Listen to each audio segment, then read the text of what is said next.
Oke, selamat sore. Perkenalkan, nama saya Victor Franz Maruli Pangaribuan. Saya berasal dari kelas 1 SIA 4, mata kuliah pengantar teknologi, dan dosen yang mengajar saya adalah Bapak M. Syaifuddin Eskom Mkom. Nah, di tugas kali ini saya akan membahas 4 materi, yaitu salah satunya adalah apa itu teknologi komputer. Nah, kita tahu pengertian tentang komputer ada banyak sekali, tapi menurut beberapa para ahli, diantaranya pengertian komputer menurut Robert H. Blizzerman merupakan alat elektronik yang memiliki kemampuan untuk menerima banyak tugas dan menerima input, memprogres input sesuai instruksi, menyimpan perintah-perintah tersebut dan merubah menjadi output dalam bentuk informasi. Nah, yang kedua, menurut penelitian V. C. Hamser mendefinisikan demikian. Perbedaan menurut Hamser, komputer seperti alat hitung elektronik yang cepat yang bisa menerima input berupa digital. Nah, kalau kita tarik kesimpulan dari kata komputer menurut dua para ahli tadi, yaitu adalah sebuah perangkat elektronik yang memiliki kemampuan untuk menerima perintah beberapa input, yang mana nantinya input ini akan diproses dalam sistem komputer yang menghasilkan output berupa informasi kepada penggunanya. Oke, kita masuk yang kedua. Apa itu teknologi komunikasi? Nah, teknologi komunikasi ini terbagi menjadi dua kata, teknologi dan komunikasi. Kata teknologi berasal dari kata Latin yang berasal dari kata terese, yang artinya menyusun atau membangun. Sedangkan pengertian dari komunikasi ada sedangkan pengertian dari kata komunikasi menurut pakar Joseph A. DeVito tahun 2000, komunikasi adalah proses penyampaian dan penerimaan pesan di antara dua orang atau kelompok kecil dengan efek dan feedback langsung. Tapi menurut Bernard dan Gary, bahwa komunikasi adalah proses transmisi informasi, gagasan, emosi, keterampilan, dan sebagainya yang menggunakan simbol-simbol dalam proses transmisi penyampaian pesan. Jadi, pengertian dari teknologi komunikasi berdasarkan kesimpulan dari atas, maka pengertian teknologi komunikasi adalah sebuah sistem peralatan perangkat keras yang dibuat karena kendala dari segi ekonomi, sosial, politik yang digunakan untuk mengatasi, mempermudah, dan meningkatkan indera pendengaran dan melihat, untuk digunakan untuk mengumpulkan, memproses, dan bertukar informasi.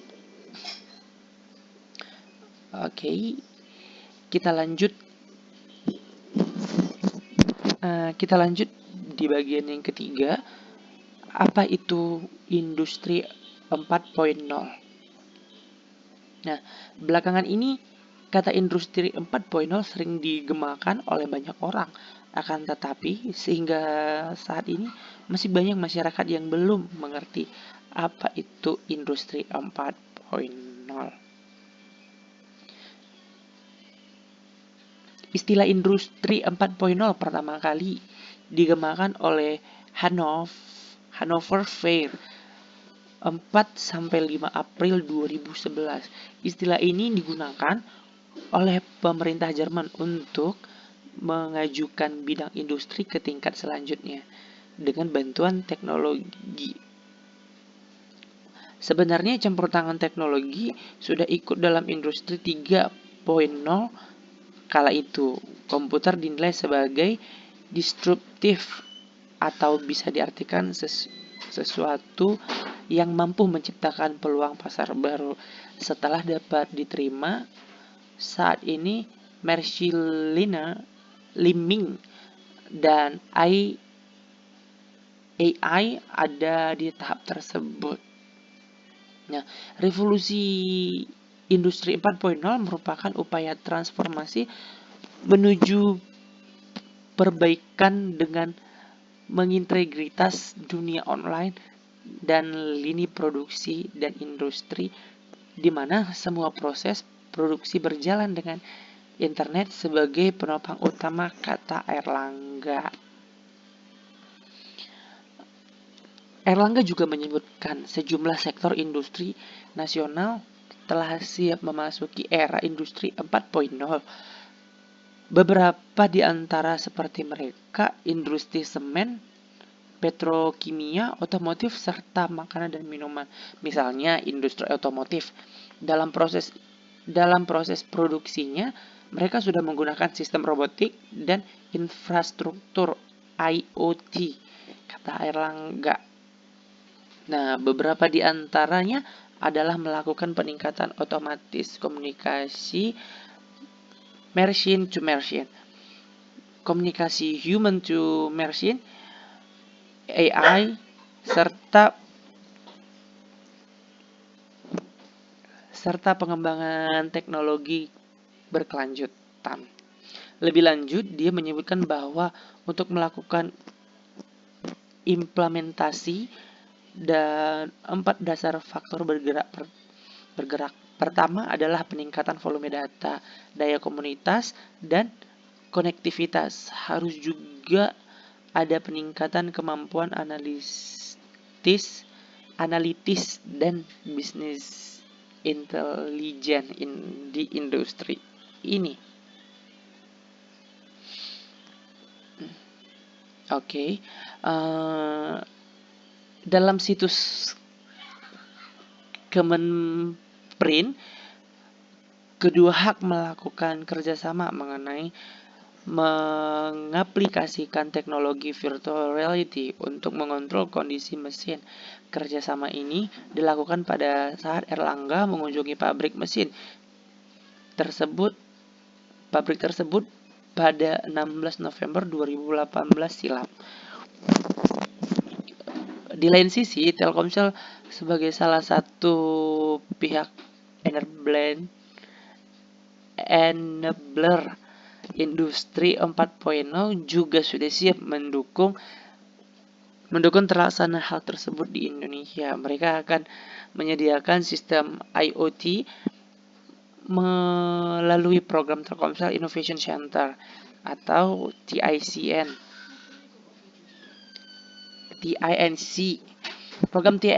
Program TINC merangkum berbagai kegiatan dalam membentuk ekosistem IoT.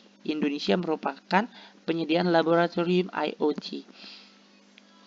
Program mentoring dan bootcamp bersama expertise di bidang IoT serta networking akses bagi para startup, developer maupun sistem integrator dengan para pemain industri terkait. Uzardini Abidin, General Manager External, Corporate Communication Telkomsel. Oke, itu sekian dari Telkomsel. Nah, itu tadi sekian dari penjelasan dari Telkomsel menurut Telkomsel tentang apa itu industri 4.0. Nah, kita lanjut ke bagaimana penerapan teknologi dalam dunia pendidikan. Nah, sekarang ini pada era globalisasi saat ini, teknologi informasi dan komunikasi mengalami kemajuan dan perkembangan yang sangat pesat dan secara mendasar membawa perubahan yang signifikan dalam percepatan dan inovasi penyelenggaraan pendidikan di berbagai belahan dunia. Bahkan penggunaan TIK dilakukan secara global karena Satu, proses pembelajaran di sekolah atau madrasah terutama pada masa pandemi COVID-19. Kedua, dapat digunakan dalam pengelolaan penilaian hasil belajar siswa dengan pemanfaatan teknologi tersebut. Dan tiga, TIK memiliki manfaat yang sangat besar untuk digunakan pada seluruh aspek di dalam pendidikan di sekolah ataupun madrasah, dan memanfaatkannya untuk mencapai tujuan pembelajaran. Nah, di berbagai macam negara di dunia yang telah mengintegrasikan TIK dalam perencanaan dan penyelenggaraan pendidikan nasionalnya, termasuk di Asia Tenggara. Contohnya, negara Singapura yang telah menerapkan teknologi informasi interaktif pada sistem pendidikan dengan rasio 1 komputer 2 siswa. Sistem jaringan dikembangkan di mana-mana untuk menghubungkan pendidikan, dunia internasional, dunia industri berteknologi tinggi, dan dunia kerja.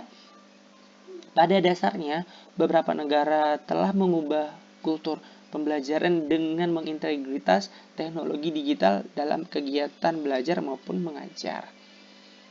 Nah, perubahan paradigma yang dimaksud di atas hanya bisa terjadi kalau komunitas pendidikan memiliki komitmen yang kuat untuk memanfaatkan TIK. Komunitas pendidikan yang dimaksud adalah para praktisi pendidikan, baik yang berkaitan dengan pengelolaan manajemen maupun proses belajar mengajar pada semua jenjang dan unit pendidikan, yang terdiri di atas guru, kepala sekolah atau madrasah, pengawas, staf administration, dan pejabat dalam lingkungan pendidikan. Pada konteks ini, pemanfaatan TIK harus direalisasikan untuk 1. Pengolahan manajemen pendidikan melalui otomatis sistem informasi manajemen dan akademi berbasis TIK. Kedua, sistem pengelolaan manajemen pembelajaran baik materi pengelolaan kurikulum maupun sebagai media dan kegiatan proses belajar mengajar interaktif serta sumber-sumber belajar mandiri yang inovatif dan menarik. Pada intinya, pemberdayaan penggunaan TIK dalam manajemen pendidikan dan proses pembelajaran tujuannya untuk memfasilitasi penyelenggaraan dan peserta pendidikan guna mendorong peningkatan kualitas pendidikan. Sekian presentasi dari saya.